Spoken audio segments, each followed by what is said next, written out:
Hello guys. आज अपन लोग lecture number 10 ले रहे हैं और इसमें लिनियर एक्सपेरिमेंट से एक लास्ट टॉपिक बचा हुआ है कि जो वो बेसिक चीज़ें हैं वो समझ लें, फिर लिनियर एक्सपेरिमेंट समझने में बेटर रहेगा।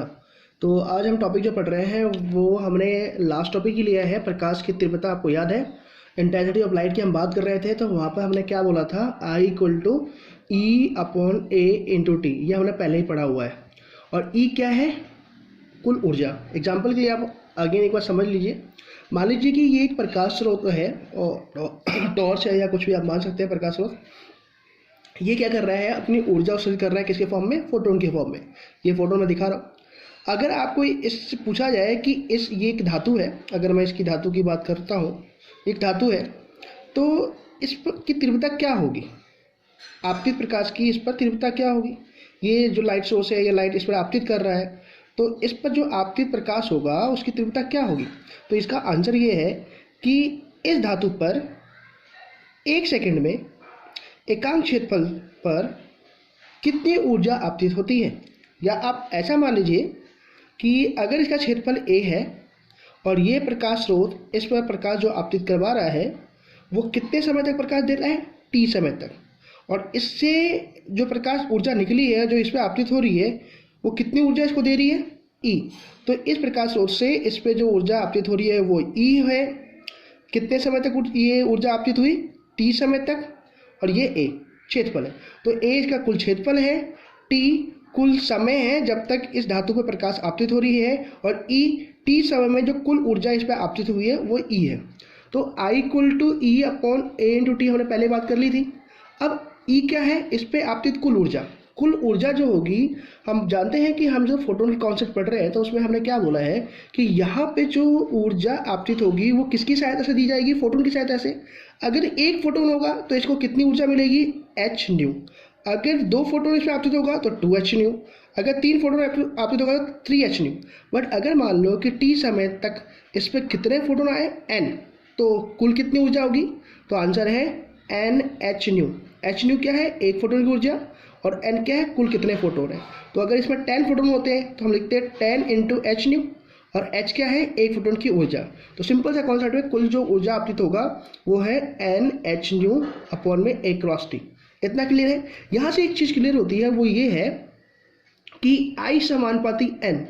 देखिए ये जो न्यू है ना, वो तो जो प्रकाश को उत्सर्जित कर रहा है उसकी आवृत्ति हर फोटोन की तो सेम है। तो I इसके लिए तो कांस्टेंट अगर कंसिडर कर लेते हैं, हम मान लेते हैं कि जो भी फोटोन उत्सर्जित हुए हैं सभी की आवृत्ति, जैसे इसकी हो गई, इसकी हो गई, सभी की आवृत्ति कितनी है? न्यू है। तो अब जो तीव्रता निर्भर करेगी वो जनरली किस पे करेगी? n पर। और n क्या है? तो n है आपतित फोटोन की संख्या। इसमें कितने फोटोन आपतित हो रहे हैं। तो तीव्रता बेसिकली क्या समझा सकता है? तीव्रता की सहायता से हम ये बोल सकते हैं कि तीव्रता फोटोन की संख्या के समानुपाती है। जितनी ज़्यादा इसमें फोटोन आएंगे उतनी ज़्यादा इसकी प्रकाश की तीव्रता होगी। तो प्रति सेकंड जितने इसमें फोटोन आएंगे उतनी ही ज़्यादा इस प्रकाश की तीव्रता है, उतनी ज़्यादा इस पे आपतित प्रकाश की तीव्रता होगी। तो I = N का मतलब है प्रकाश की तीव्रता फोटोन की संख्या के समानुपाती होता है। तो आगे देखिए, तीव्रता फोटोन की संख्या को प्रदर्शित करता है, अर्थात फोटोन की संख्या ज़्यादा हो तो आपतित ऊर्जा भी ज़्यादा होती है। अगर एक फोटोन होगा तो h-nu होगा, 2 फोटोन हुए हैं 2h-nu है। तो जितने ज़्यादा फोटोन आएंगे उतनी ही ज़्यादा ऊर्जा भी होती है। तो आगे हम एक नेक्स्ट पॉइंट ये देख रहे हैं, क्या है फिलहाल देखिए। आपको एक फोटोन एक इलेक्ट्रॉन से ही टकराता है। अगर यहाँ पे हम डायग्राम की वापस डायग्राम पे हम बात करते हैं तो देखो कि अगर ये फोटोन आ रहा है, ये इलेक्ट्रॉन मान लो, तो ये एक फोटोन एक ही इलेक्ट्रॉन को अपनी ऊर्जा दे सकता है। ऐसा नहीं है कि ये फोटोन इसको भी दे देगा, इसको भी दे देगा ऊर्जा। ऐसा नहीं है कि ये फोटोन अगर इससे टकराता है तो अपनी सारी एनर्जी इसी को देगा और वो ऊर्जा लेके ये बाहर भी आ सकता है और नहीं भी आ सकता। तो हम क्या बोल रहे हैं कि अगर एक फोटोन टकरा रहे हैं धातु से तो एक फोटोन एक ही इलेक्ट्रॉन से टकराता है।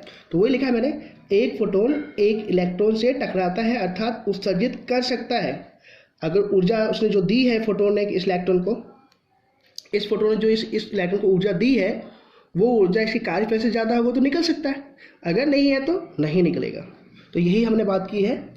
आगे नेक्स्ट पॉइंट क्या हम बात कर रहे हैं, अर्थात उत्सर्जित इलेक्ट्रॉन की संख्या आपतित प्रकाश की तीव्रता पर निर्भर करता है। ये बहुत इंपॉर्टेंट चीज़ है, आप समझिए इसको कि हमने क्या बोला कि उत्सर्जित इलेक्ट्रॉन, जो धातु में जो इलेक्ट्रॉन है उस पर जो प्रकाश आपतित हो रहा है उससे जो इलेक्ट्रॉन निकलेंगे वो किस पे निर्भर करेंगे, तो आपतित प्रकाश की तीव्रता पर निर्भर करेंगे। क्यों करेंगे, तो आप ऐसा समझ लीजिए कि ये एक धातु है और इसमें बहुत सारे इलेक्ट्रॉन हैं, ये बहुत सारे इलेक्ट्रॉन हमने बना लिए, राइट।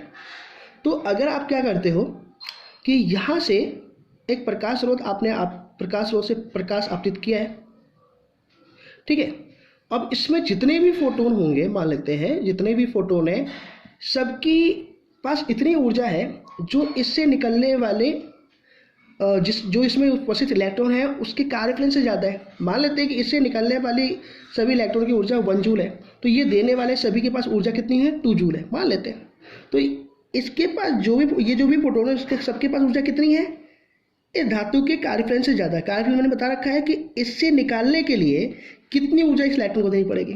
तो जितने भी फोटोन इस पर आपतित होंगे तो क्या वो सारे के सारे इस इलेक्ट्रॉन को निकाल सकते हैं, तो आंसर हाँ, निकाल सकते हैं। तो अगर इसमें 10 फोटोन होंगे तो 10 इलेक्ट्रॉन से टकराएंगे तो 10 निकाल देंगे। अगर 5 फोटोन है तो 5 से टकराएंगे, 5 निकाल देंगे। तो आंसर क्या है कि इससे कितने इलेक्ट्रॉन उत्सर्जित होंगे, तो उसका आंसर है वो डिपेंड करेगा इसके फोटोन की संख्या पर, कि धातु पर कुल कितने फोटोन आ रहे हैं। अभी हमने पीछे वाले कॉन्सेप्ट पे बात की है कि देखिए तीव्रता किसके समानुपाती होती है, फोटोनों की संख्या। और अभी हमने बात बोली कि जो धातु से इलेक्ट्रॉन निकलेगा वो किस पर डिपेंड करेगा, फोटोन की संख्या पे। तो बेसिकली अगर हम ये बात कर दें कि I समानुपाती N और समानुपाती उत्सर्जित इलेक्ट्रॉन की संख्या, उत्सर्जित इलेक्ट्रॉन की संख्या, तो ये कौन से में आता है कि उत्सर्जित इलेक्ट्रॉन की संख्या किस पर निर्भर करेगा, आपतित फोटोन की संख्या पर। और आपतित फोटोन की संख्या किसके समानुपाती होता है, तीव्रता। तो कहने का क्या मतलब है, जितनी ज़्यादा इस प्रकाश की तीव्रता होगी इस पर आपतित, उतने ही ज़्यादा इलेक्ट्रॉन निकलेंगे। तीव्रता का मतलब फोटोन की संख्या से है, जितनी ज़्यादा इसकी तीव्रता उतने ज़्यादा इसमें फोटोन आएंगे, और जितने ज़्यादा इसमें फोटोन आएंगे उतने ही इलेक्ट्रॉन से टकराएंगे और उतने ही इलेक्ट्रॉन निकाल सकता है। तो फाइनली एक पॉइंट आपको समझना है कि आपतित प्रकाश की तीव्रता समानुपाती फोटोन की संख्या समानुपाती उत्सर्जित इलेक्ट्रॉन की संख्या। तो धातु से उत्सर्जित इलेक्ट्रॉन की संख्या सिर्फ किस पर निर्भर करता है, तो आंसर है आपतित प्रकाश की तीव्रता पे। बट आपको ये ध्यान रखना पड़ेगा कि ये जो इलेक्ट्रॉन से टकरा रहा है इसके पास इतनी ऊर्जा होनी चाहिए जो इस धातु के कार्यफलन से ज़्यादा होना चाहिए। तो ये कॉन्सेप्ट था। आगे हम नेक्स्ट कॉन्सेप्ट की बात करते हैं। तो नेक्स्ट कॉन्सेप्ट क्या हमारे कहता है, एक पॉइंट और है वो भी देख लीजिए आप। परंतु जो हम बात करें, परंतु उत्सर्जित एक इलेक्ट्रॉन, क्या हमने बोला कि उत्सर्जित एक इलेक्ट्रॉन की ऊर्जा आपतित फोटोन की ऊर्जा पे निर्भर करता है, अर्थात उसकी आवृत्ति पे निर्भर करता है। अब ये क्यों बोल रहे हैं वो देखिए ये एक फोटोन है और ये फोटोन मान लो तो आप इससे टकराता है। तो पहले क्वेश्चन कि एक फोटोन एक इलेक्ट्रॉन से टकराएगा, तो आप क्वेश्चन ये है कि ये इलेक्ट्रॉन जब बाहर निकलेगा तो इसके पास ऊर्जा होगी नहीं होगी, ये निकलेगा नहीं निकलेगा, ये निर्भर किस पे करेगा, तो आंसर है इस फोटोन की ऊर्जा पर निर्भर करने वाला है। तो अगर ये इलेक्ट्रॉन निकलेगा तो इसका सीधा सा मतलब है इसको जो निकालने के लिए ऊर्जा का, मान लो कि इस धातु का कार्यफलन 1 जूल मैंने मान रखा है, ये धातु का कार्यफलन कितना है 1 जूल, मीन्स इससे इलेक्ट्रॉन को बाहर निकालने के लिए कितनी एनर्जी चाहिए 1 जूल चाहिए। तो अगर ये फोटोन से टकराता है और इसके पास जो ऊर्जा है वो 1 जूल से ज़्यादा हो तभी ये इलेक्ट्रॉन निकल सकता है। अगर इसके पास कम ऊर्जा होगी और टकरा भी जाता है, जैसे एग्जांपल के लिए मान लो इसके पास 0.5 जूल हो और ये टकरा के 0.5 जूल दे देता है, तो इसको निकलने के लिए तो कितना चाहिए 1 जूल, बट इसको दिया कितना 0.5, तो बाहर नहीं आ पाएगा। तो इसी का सिंपल सा क्लियरिफिकेशन है कि अगर इसके पास उपस्थित ऊर्जा किससे ज़्यादा हो, कार्यफलन से ज़्यादा है, तभी तो निकलेगा। क्लियर ये पॉइंट। तो जो अब जैसे एग्जांपल के लिए मान लेते हैं हम कि इसके पास 3 जूल है, अब ये टकराता है, निकलने के लिए कितनी चाहिए 1 जूल, तो जब ये निकलेगा तो इसके पास कितना होगा 2 जूल होगा, राइट। अगर इसके पास कितना होता, मान लो 4 जूल होता, तो जब ये 4 जूल देगा तो निकलेगा तो कितना देगा 3 जूल। तो जो उत्सर्जित इलेक्ट्रॉन के पास जो ऊर्जा होगी वो डिपेंड किस पे करेगा, तो आंसर है वो फोटोन की ऊर्जा पर निर्भर करने वाला है। और फोटोन की ऊर्जा का जो फॉर्मूला हम लिखते हैं वो है E=hν, मीन्स किसी भी फोटोन के पास जो ऊर्जा होगी उसकी आवृत्ति के समानुपाती होगी। तो क्या कॉन्सेप्ट समझ में आता है आपको कि जो इलेक्ट्रॉन निकल रहा है उसके पास जो ऊर्जा होगी वो ऊर्जा डिपेंड करेगा फोटोन की ऊर्जा पर, एक फोटोन की ऊर्जा पर, क्योंकि एक फोटोन एक इलेक्ट्रॉन टकरा रहा है। तो जो इलेक्ट्रॉन निकलेगा उसके पास जो ऊर्जा होगी वो निर्भर करेगी किस पर, डिपेंड किस पर करेगी, फोटोन की ऊर्जा पर।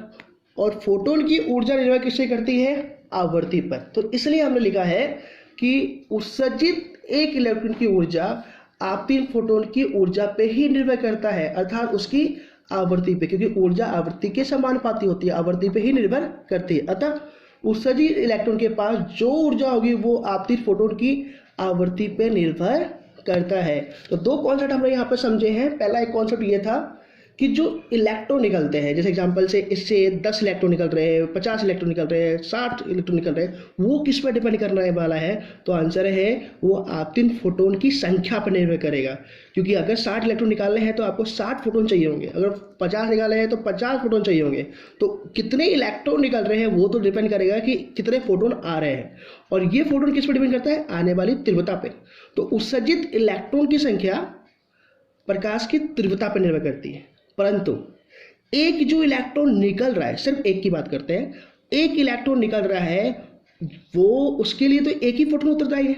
तो एक फोटोन जो निकलेगा उसके पास जो ऊर्जा होगी वो तीव्रता पर निर्भर नहीं करेगी, क्योंकि तीव्रता तो फोटोन की संख्या बताता है, वो तो सिर्फ ये बताएगा कि कितने फोटोन टकराएंगे और कितने इलेक्ट्रॉन निकालेंगे। बट एक इलेक्ट्रॉन जो निकल रहा है उसके पास ऊर्जा कितनी है, तीव्रता से बताता है कितने निकलेंगे, कितने इलेक्ट्रॉन निकलेंगे। बट ऊर्जा क्या बताता है, फोटोन की ऊर्जा क्या बताती है कि जो इलेक्ट्रॉन निकलेगा उसके पास ऊर्जा कितनी होगी, और अगर जो इलेक्ट्रॉन निकलेगा उसके पास ऊर्जा कितनी होगी ये डिपेंड करता है फोटोन की ऊर्जा पे, और फोटोन की ऊर्जा निर्भर करती है किस पे, फोटोन की आवर्ती पे। इसलिए उत्सर्जित इलेक्ट्रॉन की ऊर्जा आपतित फोटोन की आवर्ती पर निर्भर करता है, परंतु उत्सर्जित कुल इलेक्ट्रॉन की संख्या आपतित प्रकाश की तीव्रता पर निर्भर करता है। तो यही कॉन्सेप्ट था। इस लेक्चर में फिलहाल इतना ही। नेक्स्ट लेक्चर में हम एक नया टॉपिक समझेंगे। Thank you.